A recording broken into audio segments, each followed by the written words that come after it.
La ville de Uvira tombe aux mains du AFC M23. La RDC appelle Washington à réagir pour sauver le processus de paix. La situation sécuritaire dans l'est de la République démocratique du Congo vient de franchir un nouveau seuil critique.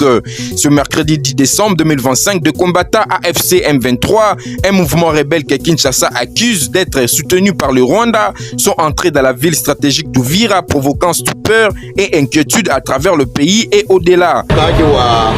Uvira na kando kando waweze kufanya kazi zao za kawaida kwa sababu wameweza kukombolewa, na malalamiko yao tulisikia mara mingi, mateso walikuwa nayo hapa wakisumbuliwa na jeshi la.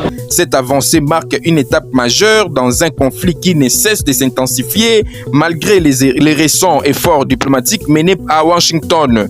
Située au bord du lac Tanganyika, Uvira n'est pas une simple localité. Depuis la chute de Bukavu en février dernier, la ville abrite le gouvernement provincial du Sud Kivu nommé par Kinshasa. Elle constitue également un point d'appui essentiel pour les forces de FARDC dans une région où les lignes de front évoluent rapidement. La prise de cette ville ouvre désormais aux rebelles un corridor stratégique susceptible de leur permettre d'étendre leur contrôle vers le sud et de menacer davantage de zones frontalières. Face à cette offensive, la réaction du gouvernement congolais ne s'est pas encore fait attendre. Dans une interview accordée à Reuters, la ministre congolaise des Affaires étrangères, Thérèse Kaikwamba Wagner, a lancé un appel urgent à la communauté internationale et plus particulièrement aux États-Unis, parrain du processus de paix en cours. Elle demande à Washington de renforcer les sanctions contre le Rwanda, accusé par Kinshasa de soutenir militairement le M23 et de violer les engagements pris dans le cadre de l'accord de Washington. Face aux milliers de morts et aux déplacés massifs, la préoccupation ne suffit plus. Il faut de mesures concrètes, a déclaré la chef de la diplomatie congolaise, insistant sur la nécessité de rétablir la crédibilité du processus de paix piloté par l'administration Trump. Elle affirme que la RDC demeure engagée dans la voie diplomatique, mais rappelle que celle-ci ne peut aboutir que si chaque acteur assume pleinement ses responsabilités. Cette escalade intervient une semaine seulement après la rencontre tripartite à Washington, réunissant le président congolais Félix Tshisekedi, son homologue rwandais Paul Kagame et l'ancien président américain, plutôt actuel président américain Donald Trump. Cette réunion avait pour but de consolider un accord de paix déjà fragile, mais les hostilités sur le terrain révèlent toute la difficulté de mettre en œuvre les résolutions adoptées. Depuis cette rencontre, Kigali et Kinshasa s'accusent mutuellement d'avoir violé les cessez-le-feu, rendant les perspectives de paix encore plus incertaines. Les Rwandais, pour sa part, nient catégoriquement tout soutien au M23 et accusent les FARDC, parfois appuyés par les groupes armés locaux et des forces burundaises, d'être responsables de la reprise des combats. Cette guerre des récits ajoute à la confusion et complique davantage l'intervention de médiateurs internationaux. Sur le terrain, la situation humanitaire se détériore rapidement. À Uvira, de milliers de familles ont commencé à fuir la ville et ses environs, emportant quelques biens dans un climat de peur généralisé.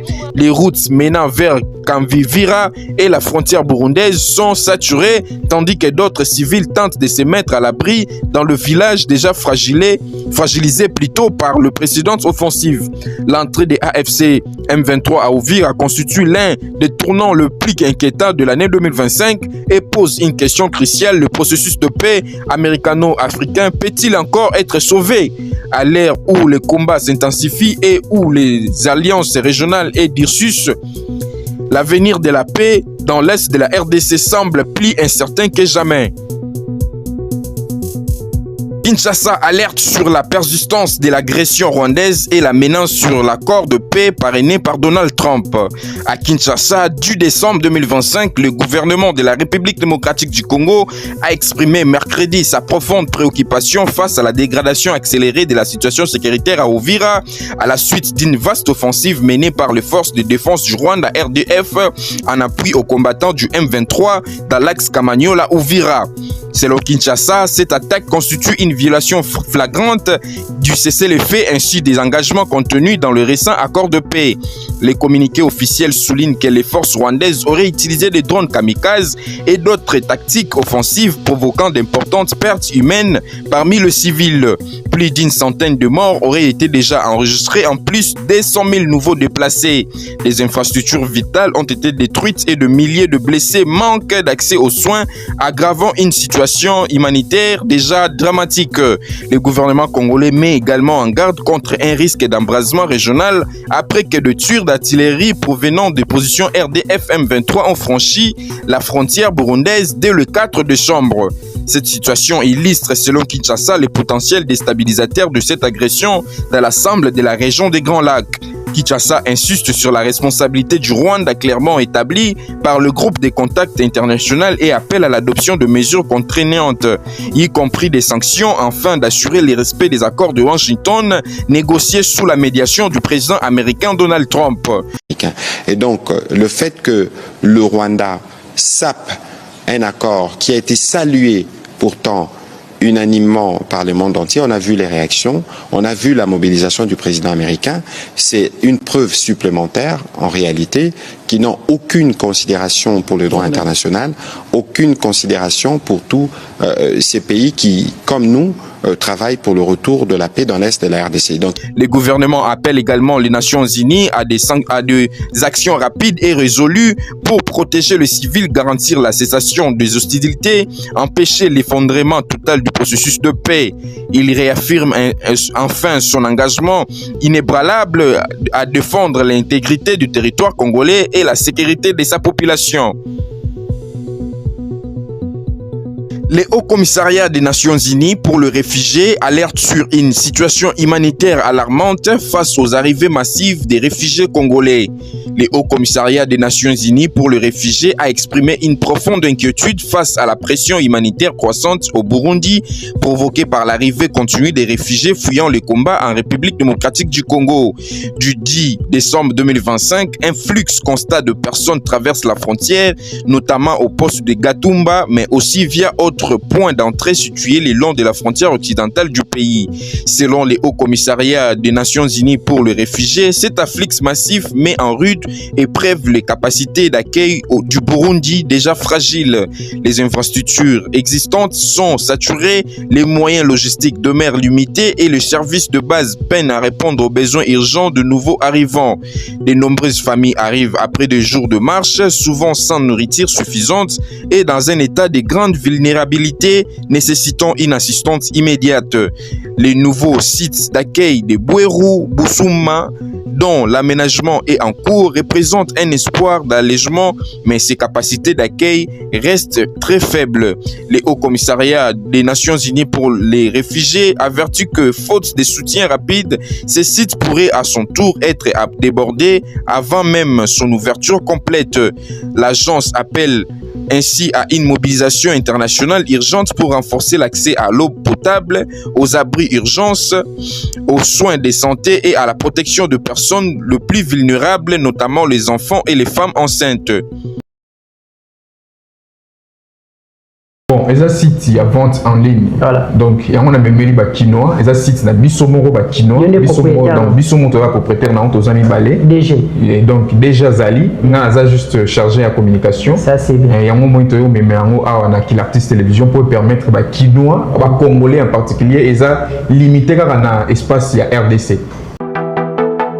Voici les étapes simples à suivre pour poster vos produits ou services à vendre sur onlineshopcongo.com. 1. Accédez au site via votre téléphone ou ordinateur.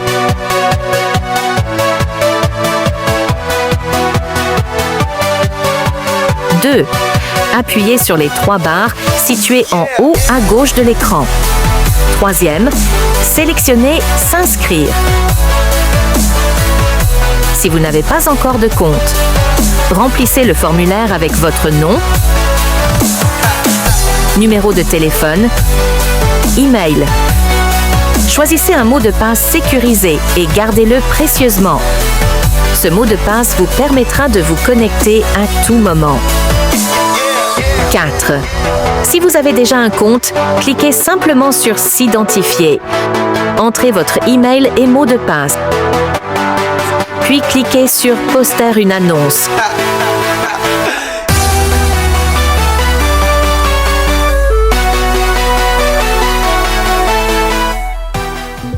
En RDC, le gouvernement interdit l'usage des escortes, sirènes et gyrophares jusqu'à nouvel ordre. Le gouvernement de la République démocratique du Congo a pris de mesures fortes visant à restaurer l'ordre et le respect du code de la route en interdisant l'usage des escortes, des sirènes, des gyrophares et de feux multicolores sur l'ensemble du territoire national et jusqu'à nouvel ordre.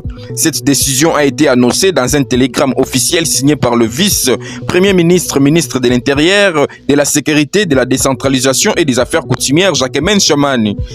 La mesure prise sur instruction formelle du président de la République vise à mettre fin à l'usage abusif et non réglementé des dispositifs prioritaires par les personnalités et des particuliers qui n'en ont pas légalement droit. Le gouvernement congolais souligne que ces pratiques ont souvent contribué à des comportements incivisme routier perturbant la circulation et créant un sentiment d'impunité. Selon les textes officiels, aucun véhicule privé ni aucune moto ne doit utiliser une sirène ou de feu multicolore, quel que soit le prétexte invoqué, jusqu'à ce qu'un acte juridique spécifique définisse clairement les catégories de personnes pouvant légalement bénéficier d'un accompagnement avec escorte ou des signaux prioritaires. La décision s'applique également à certaines personnalités officielles qui auparavant bénéficiaient de l'usage de sirènes et de gyrophares pour faciliter leur déplacement, ce qui, selon les autorités, créait de fréquentes violations du code de la route et de risques pour les autres usagers. Le gouvernement annonce que les sanctions sévères seront prises contre toute personne ou agent qui enfreindra cette interdiction et que les services de sécurité sont tenus de faire appliquer strictement ces nouvelles règles.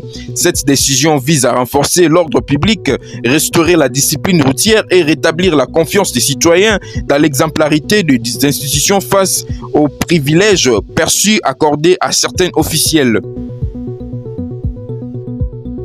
AFC M23 annonce la mort de son conseiller en communication Magloire Paluku dans les circonstances tragiques. L'Alliance Fleuve Congo AFC M23 a annoncé mercredi 10 décembre 2025 le décès de Magloire Paluku, conseiller chargé de la communication au sein de la coordination politique.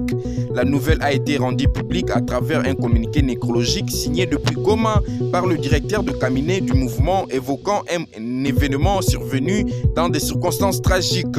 Selon le document, le décès est intervenu à l'hôpital général de Goma où les cadres du mouvement a succombé après un acte qualifié de criminel par AFC M23.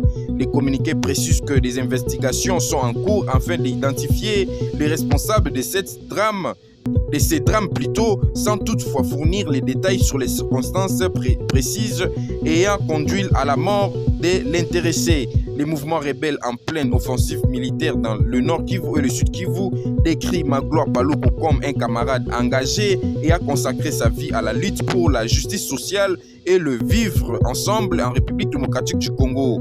AFC M23 présente ses condoléances à la famille biologique du disparu ainsi qu'à l'ensemble de ce qu'il appelle la communauté révolutionnaire du pays. Ce décès survient dans un contexte de forte tension et de combats intenses entre les rebelles du M23 et les forces armées FARDC alors que les vastes zones de l'Est du pays connaissent une instabilité accrue. La disparition d'un membre influent de la communication du mouvement intervient au moment où M23 multiplie le message public pour renforcer sa visibilité et consolider son contrôle dans plusieurs localités. Les communiqués signés à Goma rappellent enfin que le mouvement compte aller jusqu'au bout pour établir des responsabilités dans cet acte qu'il qualifie de criminel tout en rendant hommage plutôt à l'idéalisme et l'engagement de son cadre disparu.